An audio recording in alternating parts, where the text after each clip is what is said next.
بسم الله الرحمن الرحيم. Assalamu alaikum wa rahmatullahi wa barakatuh.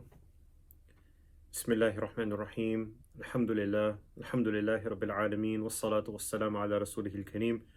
Wa ala alihi wa sahbihi ajma'een. Amma ba'd.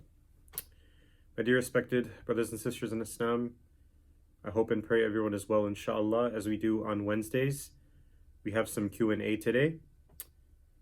So, to start out, inshallah, from today, leading up to the month of Ramadan, we will have a series of, I guess you can say, frequently asked questions related to Ramadan, especially those questions related to fasting. We will have a few questions related to those every week. So this week, next week, inshallah, and maybe the week after that, leading up to the blessed month of Ramadan. So we will do some of those first, and after that, we'll answer a few questions that were also asked by a few community members, inshallah. So, starting off with some of the questions related to fasting, and particularly, fasting anytime, but especially in the month of Ramadan. So number one, the question is, does a minor child have to fast? So the answer to this is no. A child who has not reached the age of puberty, fasting is not incumbent and necessary upon them.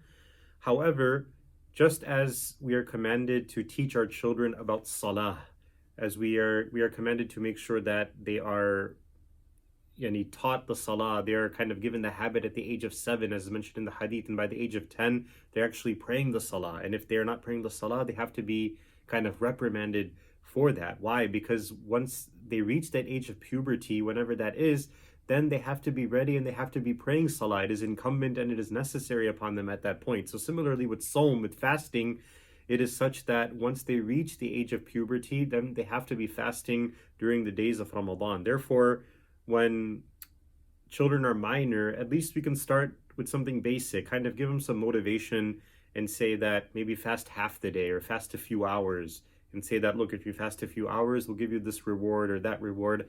At the end of the day, it's practice, and it's kind of developing a sense of love for Ramadan for them as well. They see their parents fasting, they see other people fasting around them, and they kind of say, oh, I want to do that. I want to do what the big people are doing, and whatnot. So it's something which it gives them motivation, but at the end of the day, the most important thing, it gives them that practice so that they are ready when they reach the age of puberty, inshallah.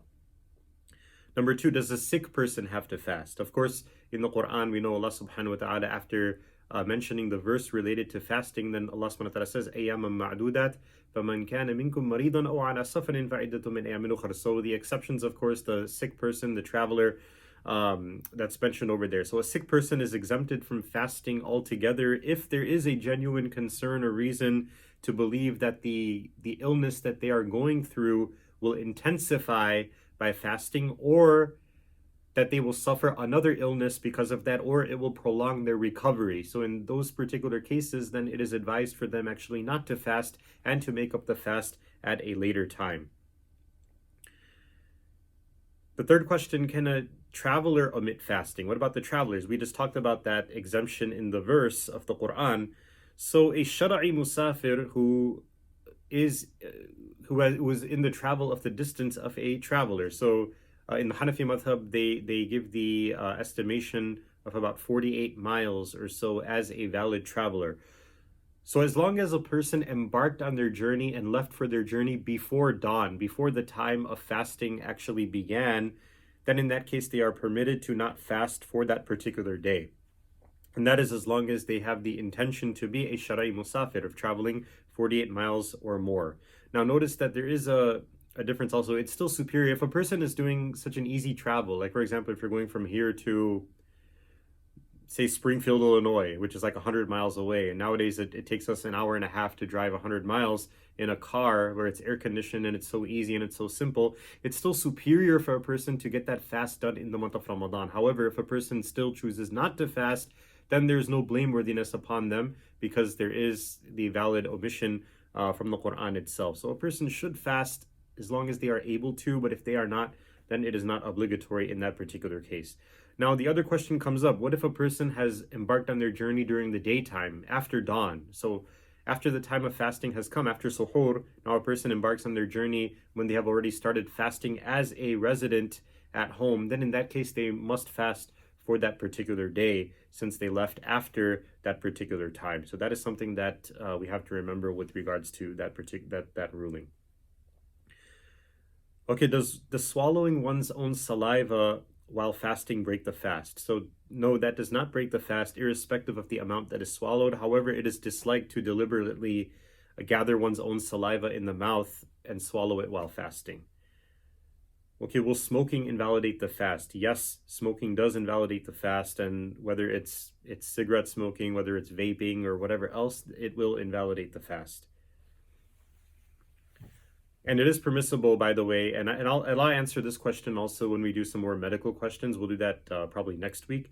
But a smoker, for example, who uses a nicotine patch or something like that to try to get that craving away, it is permissible for them to use that means while they are fasting.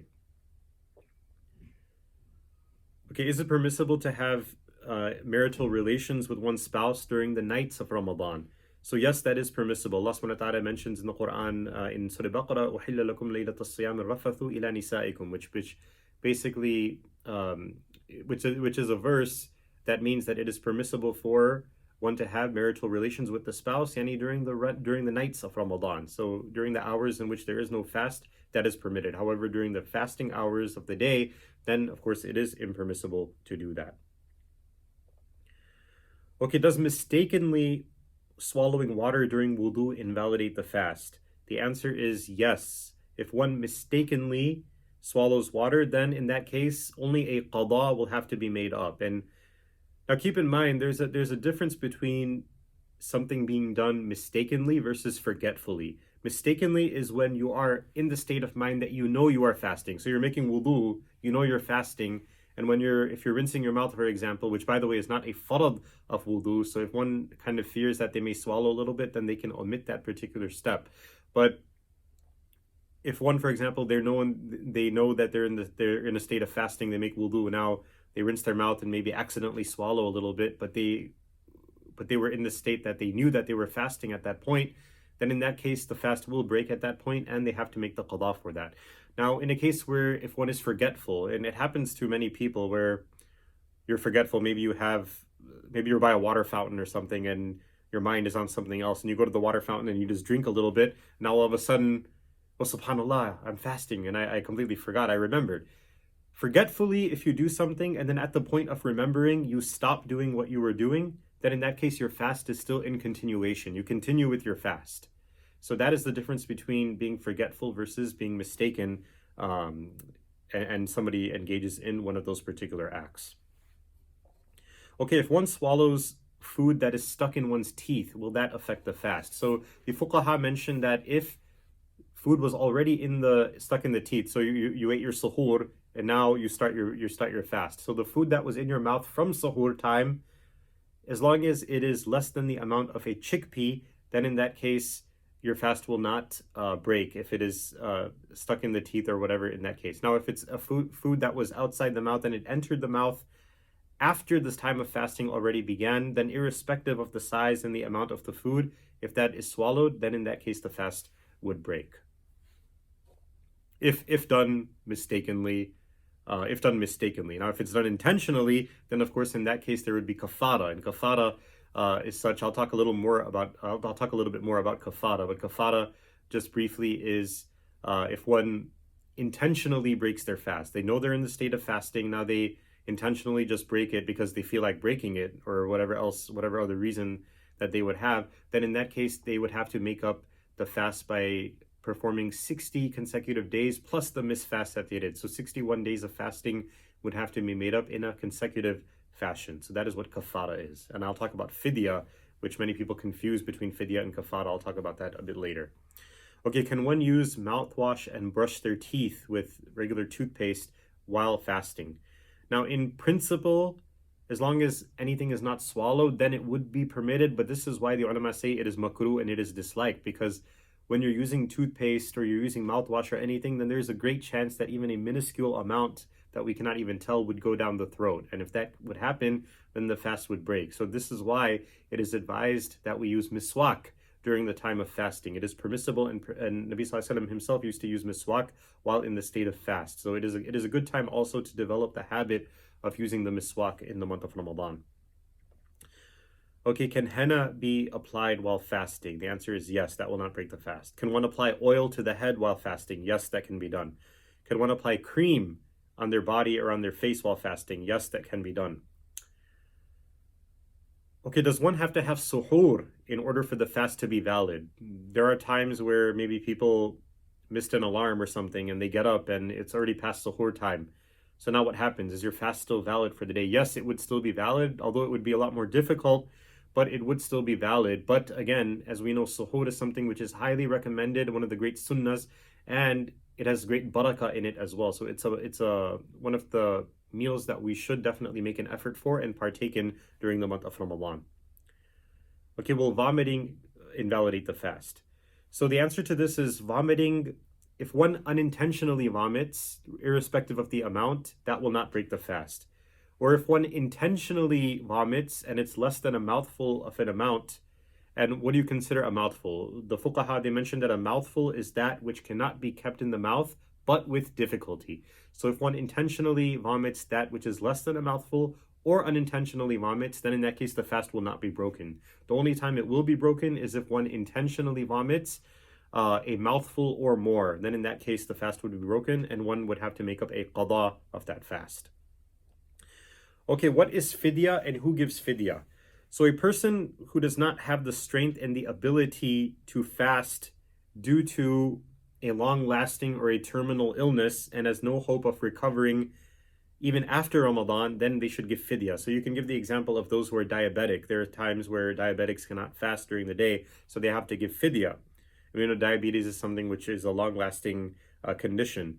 So fidya is such that it's what you call a compensation, and the amount that is given for each missed fast is the amount of sadaqatul fitr. So normally in our locality of St. Louis, sadaqatul fitr is $8 per person. So it would be $8 per missed fast. So say you had 30 fasts in that month, that year, then 30 times 8 is $240. So $240 would have to be given as fidya for the misfasts of that Ramadan for the person who has to pay the fidya. So remember, this is what fidya is. Fidya is for the compensation for those people who cannot fast due to their condition. Now the ulama also say that if somehow, with the will of Allah subhanahu wa ta'ala, that person who has such an illness recovers in the future, now what they have to do is they have to make up for those missed fasts that they had missed in the fast, that they had missed in the past, as much as they are able to do so, and whatever they gave in fidya will be counted as sadaqah and charity on their behalf. So that's one thing to remember with regards to fidya. The other thing is, if a person is in such a condition that, say, maybe fasting in the summer hours of the year are difficult for them because they have a diabetic condition, but they say that, okay, in the winter hours when there's only this many hours of daylight, then in that case I'm actually able to fast. So in that case, they should not give fidya, but they should wait until the winter months and make up the fasts of the Ramadan if they are in summer in the winter time. So a person has to kind of make that judgment call with the assistance of physicians as well when it comes to those particular decisions.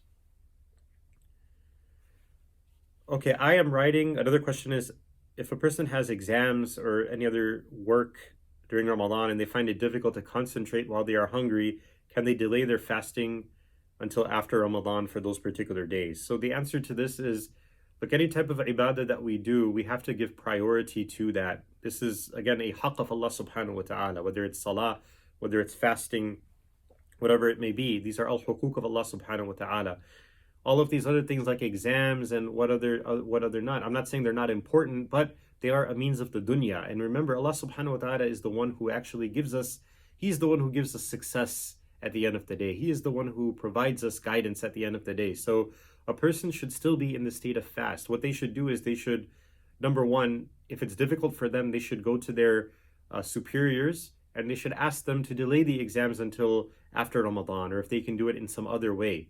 And most of the time, they are very teachers and other people, they're very respectful towards religious beliefs and whatnot. And many times we don't realize that. What we should do is ask Allah subhanahu wa ta'ala first and foremost for his help with sincerity, with ikhlas, and say, oh Allah, I want to fast for your sake, but I have a difficult time doing this. Make it easy for me and open the doors for me. And then go to that person and then ask them. Allah subhanahu wa ta'ala will provide the means. And even those who take exams and whatnot during the month of Ramadan, a lot of people have actually said through their own experience that they have had better results, or they have had even better concentration and focus while they're in the state of fasting during the month of Ramadan. So this is something that we should keep in mind. We should have that iman and that persistence and that steadfastness with regards to these particular issues. So ask Allah subhanahu wa ta'ala for help, and he will be there for you.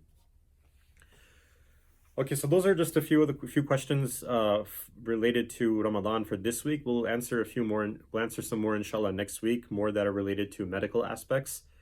So if you have any particular questions, send those please. A few other questions that we'll move on to. If you make dua to Allah subhanahu wa ta'ala to open the seal from someone's heart, meaning that they go from jahiliyyah to acceptance of the deen, so to receive hidayah. If a person's non-Muslim, for example, and you ask Allah subhanahu wa ta'ala to give them hidayah, so why would that dua not be answered? So the person says that a dua like this has no bad intentions and there's no harm to anyone whatsoever. So why is a dua such as this, which is such a kind dua, why does it remain unanswered for me despite me making it for a long time? Now this is something which I guess you can answer this generally, not only for this particular sake, but just for anything. Some people may feel that they've been making dua for a particular thing for a long time, but it's not being answered. Why is it not being answered? What's going on here? Right? Is Allah listening to me? So we have to first of all realize that Allah subhanahu wa ta'ala, of course, is listening. He is as-sami'. He knows exactly what we are saying and what's in our heart. So the short and simple answer to this is that everything happens with the hikmah, the wisdom of Allah subhanahu wa ta'ala, including the answering of du'as. Now, this particular dua that the person is asking for, alhamdulillah, this is most definitely a very nice dua to make.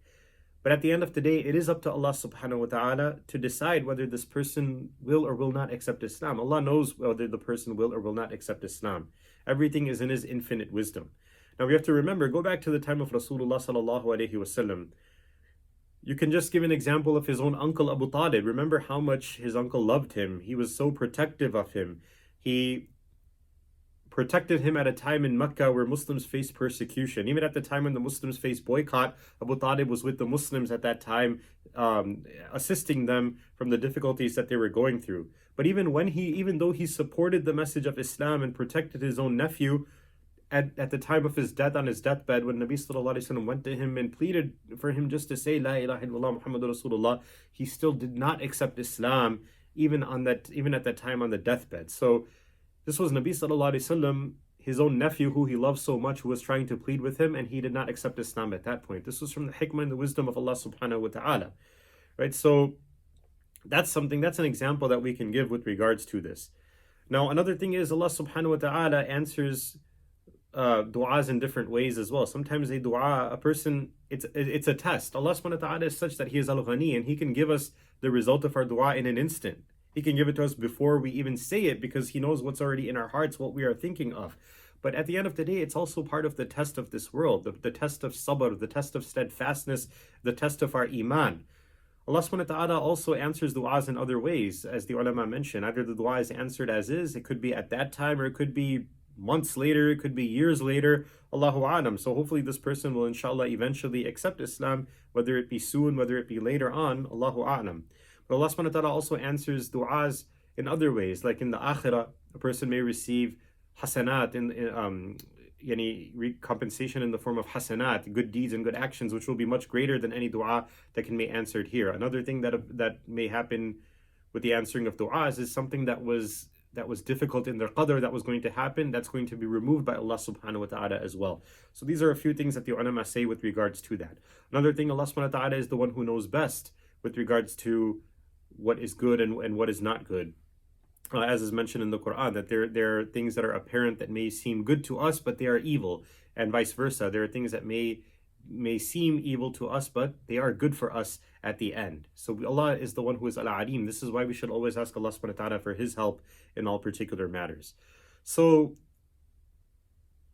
my advice is that do not give up hope. Do not give up and say that Allah is not listening to me, but rather be persistent in dua and become a stronger believer as a result of it. And everything at the end occurs with the wisdom of Allah. Another thing that we should do is make dua with proper etiquette and proper sincerity. Start your du'as by praising Allah subhanahu wa ta'ala, using His beautiful names, using His asma'ul husna. Glorify Allah, praise Allah subhanahu wa ta'ala, use hamd, send salawat upon Nabi sallallahu alayhi wa sallam. Make istighfar, ask Allah for forgiveness, and then with sincerity, with ikhlas, ask Allah subhanahu wa ta'ala for your needs and for your wants. This is the way that we should make dua to Allah subhanahu wa ta'ala. Okay, a couple of more questions. Actually, we'll just end. We'll end with one last question, inshallah. The other question we'll answer perhaps next week because it's a bit of a longer answer. So the last question that we'll do today is the charity that we are doing these days during this situation that we are in to help people with their food and their needs through our house of goods, our Baytul Mal, and our social services. Can it be zakat eligible? So the answer is yes, of course. For certain cases, it can be zakat eligible. Of course, our Baytul Mal and our house of goods, they help anyone, whether they're Muslim, whether they're non-Muslim, and whatnot. But zakah has a particular purpose, and it can only go to certain people. They have to be Muslims, and they have to be needy. They have to be not owning the nisab and whatnot. So if you are donating to our social services for zakah fund, then please specify that you are giving zakah. That way our social services and our Baytul Mal, they can specifically give to those people who are zakah eligible and to the correct people. Others will receive that which is sadaqah, or which is just general charity. So this is why it's important for those who are giving zakah to specify that it's zakah, so inshallah it can go to the right places. So that will end today's Q&A, inshallah. Once again, as we say every week, please, if you have any questions, send me an email at mufti@islamstl.org, and inshallah we will try to answer as many as we can. Jazakumullahu khairan. Assalamu alaikum wa rahmatullah.